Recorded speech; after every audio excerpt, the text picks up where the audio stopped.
రిషి అనే 15 సంవత్సరాల బాలుడు ఉండేవాడు. అతనికి తన ఫోన్ అంటే ప్రాణం. తినేటప్పుడు, చదువుతున్నప్పుడు, నడుస్తున్నప్పుడు ఎప్పుడూ ఫోన్లోనే ఉండేవాడు.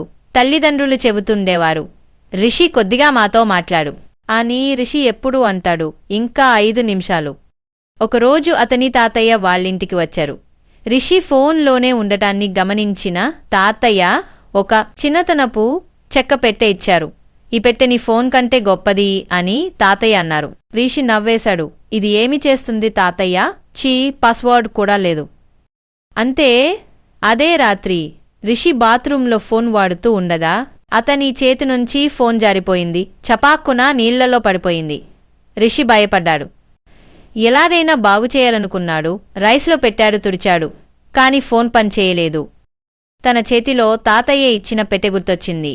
అది తీయగా అందులో చిన్నప్పటి ఫోటోలు, పుట్టినరోజు కార్డులు, తల్లికి చిన్నప్పుడు రాసిన నిన్ను ప్రేమిస్తున్నా అమ్మా అన్నలేక తాతయ్యతో కలిసి గాలిపటం ఎగరేసిన ఫోటో కనిపించాయి.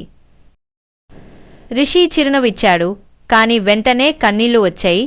ఎన్ని రోజులుగా తాను ఎవర్నీ పట్టించుకోకుండా ఉన్నాడో గుర్తొచ్చింది. ఆ రోజునుంచి రిషి మారిపోయాడు.